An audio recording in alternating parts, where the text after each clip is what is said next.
നമസ്കാരം. അപ്പോൾ മാർക്കോ ഇത്രയും ദിവസമായിട്ടും ആ ഒരു ചിത്രത്തിന്റെ ഒരു പടി മുൻപോട്ടല്ലാതെ കണ്ടിറങ്ങിയ പ്രേക്ഷകരുടെ പ്രതികരണം കാണുമ്പോൾ സന്തോഷമാണ്. കാരണം ഉണ്ണിമുകുന്ദനെ ലോകം പ്രേക്ഷകർ സ്വീകരിച്ച ഒരു ചിത്രം കൂടിയാണ് മാർക്കോ. അപ്പോൾ പ്രേക്ഷകരുടെ പ്രതികരണം കണ്ടതിന് ശേഷം വീണ്ടും തിരികെ എങ്ങനെ വേണം? കുഴപ്പമില്ല, നല്ല വയലൻസ് ആണ് കാണാൻ. ഫസ്റ്റ് ഹാഫ് ഒക്കെ നല്ല ലാഗ് ഉണ്ട്, എന്നാലും കുഴപ്പമില്ല, കണ്ടിരിക്കാം. ശരി, ഫാമിലിക്ക് കൊടുക്കാവുന്ന ഫാമിലി കാണാൻ പറ്റിയ ചിത്രം. ഫാമിലിക്ക് അങ്ങനെ ഇപ്പം മലയാളിക്ക് കേരളത്തിലുള്ളവർക്ക് അങ്ങനെ ആദ്യം ഇത് ഏറ്റെടുക്കൂല. ഈ ഒരു ചിത്രം റിലീസിങ്ങിന് ശേഷം ഉണ്ണിമുകുന്ദൻ പാൻ ഇന്ത്യൻ നായകൻ എന്നൊരു പദവിയിലേക്ക് എത്തിയെന്ന് തോന്നിയായിരുന്നു. അതെ, നല്ല പടമായിട്ട് എനിക്ക് തോന്നിയിട്ടുണ്ട്. നല്ല രീതിയിൽ വയലൻസ് നല്ല രീതിയിൽ ഉണ്ണിമുകുന്ദൻ കാണിച്ചിട്ടുണ്ട്. അപ്പോൾ വയലൻസ് വയലൻസ് വയലൻസ് KGF മേലെ പോകും. പിന്നെ അത്രക്ക് പോവില്ല. അത് വളരെ കറക്റ്റ്. വേറൊരു തലമാണ് ഇത്ര അല്ലേ? വേറെ തരം മലയാളത്തിന്റെ വേറെ തലത്തിലുള്ള വയലൻസ് ആണ്. ഫുൾ വയലൻസ് ആണ്. അഭിനയം ഉണ്ണിമുകുന്ദന്റെ സീനല്ല. ഞാൻ പിന്നെ പറയണ്ടേ, സിദ്ദിഖിന്റെ രോമാഞ്ചായിരുന്നു. ഇഷ്ടപ്പെട്ട്, എല്ലാരും ഇഷ്ടപ്പെട്ട്. ജഗദീഷിന്റെ മറ്റേ ക്യാരക്ടർ ഡെവലപ്മെന്റും മറ്റേ അപ്പുക്കുട്ടനീന്ന് അതൊക്കെ രോമാഞ്ചായിരുന്നു. അപ്പോൾ അപ്പുക്കുട്ടൻ എന്ന് പറയുന്ന ആ ഒരു കഥാപാത്രത്തിൽ നിന്നും മാർക്കോയിലേക്കുള്ള സഞ്ചാരം, ജഗദീഷിന്റെ ആ ഒരു വ്യത്യസ്തത നിറഞ്ഞ ആ ഒരു കഥാപാത്രം തീർച്ചയായിട്ടും പ്രേക്ഷകർക്ക് ഒത്തിരി ഇഷ്ടപ്പെട്ടു. ശരിക്കും KGF എന്ന് പറയുന്ന ചിത്രത്തിന് മേലെ പോകും. KGF എന്ന് പറയുന്ന ഒരു ചിത്രത്തിന് മേലെ പോകും. പോകും.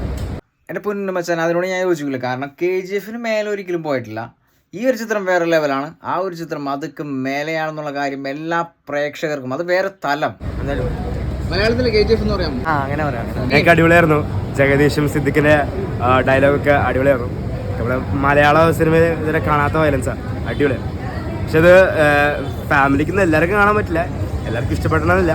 ശരിക്കും ചങ്കുറ്റുള്ളവർക്ക് മാത്രം കാണാൻ പറ്റിയ സിനിമയായിരുന്നു. അതെ അതെ, ശരിക്കും ചങ്കുറ്റം നല്ല ധൈര്യം വേണം, അല്ലെങ്കിൽ ശരിക്കും പേടിച്ചു. ഈ 18+, അതായത് 18 വയസ്സിന് മേലെ ഉള്ളവർക്ക് മാത്രമേ കാണാൻ സാധിക്കുമെന്ന് പറഞ്ഞിരിക്കുന്നത്. 18 വയസ്സിന് താഴെയുള്ള കുട്ടികളോടൊക്കെ നേരത്തെ നിന്ന് കരഞ്ഞ് സംസാരിക്കുന്നുണ്ടായിരുന്നു. അതിനെ കുറിച്ച് എന്താ പറയാനുള്ളത്?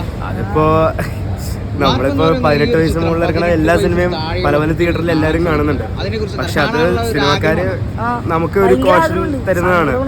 18 വയസ്സുള്ള ആൾക്കാരെ കണ്ട ചിലപ്പോൾ പേടിക്കുന്നത്. അങ്ങനെ പറയാൻ പറ്റില്ല. മെച്ചോറിറ്റിയും ധൈര്യം ഉണ്ടെങ്കിൽ ഈ സിനിമ ശരിക്കും വേണം. പൊളി സിനിമ. പടം തീയാണോ? തീ കട്ട സാധനം. ഈ സെക്കൻഡ് പാർട്ട് ഇന്റർവെൽ കഴിഞ്ഞിട്ട് എല്ലാം പൊളിയായിരുന്നു. ശരിക്കും ഫുള്ള് വയലൻസ് ആയിരുന്നു. വയലൻസ് ശരിക്കും തീയായിരുന്നു. ക്രിസ്മസ് തിയേറ്റർ കത്തിക്കോ ഉണ്ണിമുകുന്ദൻ പവർ ഇത്രയും കണ്ടിട്ട് ഒന്നും അത്രയ്ക്ക് പറയാൻ പറ്റില്ല. മലയാളത്തിൽ ഇത്ര നല്ലൊരു വയലന്റ് സിനിമ ഇതുവരെ വന്നിട്ടില്ല. ഈ ഒരു പ്രേക്ഷകൻ പറഞ്ഞ വളരെ കൃത്യമായിട്ടുള്ള വാക്കുകളാണ്. കാരണം മലയാള സിനിമാ ചരിത്രത്തിൽ ഒരു മാസ് വയലൻസ് ചിത്രം ഇതേവരെ ഇറങ്ങിയിട്ടില്ല എന്ന് പറഞ്ഞത് വളരെ കൃത്യമാണ്. സത്യം പറഞ്ഞാൽ ഇന്ത്യയിലെ തന്നെ ഏറ്റവും വയലൻസ് സിനിമയാണ്. ഇപ്പോൾ ഈ അടുത്ത് അങ്ങനത്തെ സിനിമകളിൽ വെച്ച് നോക്കുമ്പോഴും ഇത് ഭയങ്കര വയലൻസ് എന്ന് വെച്ചാൽ മലയാളത്തിൽ ഇതുവരെ എങ്ങനെ ഇതിന്റെ ഡയറക്ടറെ ഹനീഫ് അനീതി സെറ്റായിട്ടെല്ലാം ചെയ്തിട്ടുണ്ട്. ഉണ്ണിമുകുന്ദൻ അഭിനയിക്കാൻ ഇഷ്ടപ്പെട്ടു. ഉണ്ണിമുകുന്ദന്റെ സ്വാഗൊക്കെ വളരെ നല്ലതായിരുന്നു. അധികം ഡയലോഗുകൾ ഇല്ലെങ്കിലും നല്ല സ്വാഗൊക്കെ ഉണ്ടായിരുന്നു. അദ്ദേഹത്തിന്റെ ബോഡി ബിൽഡപ്പ് ഇതിൽ കാണിക്കുന്നുണ്ട്. എങ്ങനെയുണ്ട്? വളരെ ഇഷ്ടപ്പെട്ടു. അത്യാവശ്യം എനിക്ക് തോന്നുന്നു ഒരു സാധാ മലയാള സിനിമയിൽ നിന്നും വേർപെട്ട് ഇനി അന്യഭാഷാ ചിത്രങ്ങളിലേക്ക് സ്വീകരിച്ചാൽ അദ്ദേഹം മുഴുവനായിട്ടും അന്യഭാഷാ ചിത്രങ്ങളിലേക്ക് പോകും. ഇപ്പൊ തന്നെ ഒരു പാൻ ഇന്ത്യൻ സ്റ്റാർ ആണ്. എന്തായാലും പാൻ ഇന്ത്യയിൽ ഇറക്കിയിട്ടുണ്ട്. വേറെ സംസ്ഥാനങ്ങളിലും മേലെ പോകാൻ ചാൻസ് ഉണ്ട്. അല്ലേ? അപ്പോൾ പൃഥ്വിരാജിനൊരു വെല്ലുവിളി ആകും എന്നുള്ള ഒരു കാര്യമാണ് ഇദ്ദേഹം തുറന്നു പറഞ്ഞത്. തീർച്ചയായിട്ടും പൃഥ്വിരാജിനൊരു വെല്ലുവിളി ആവോ? അടിപൊളി സിനിമ, എല്ലാവരും ഒന്ന് കാണുക. സൂപ്പർ പടം ഉഷാറാണ്, ഭയങ്കര വയലൻസ് ആണ്. എല്ലാവർക്കും മസ്റ്റ് വാച്ച്. കൊള്ളാം.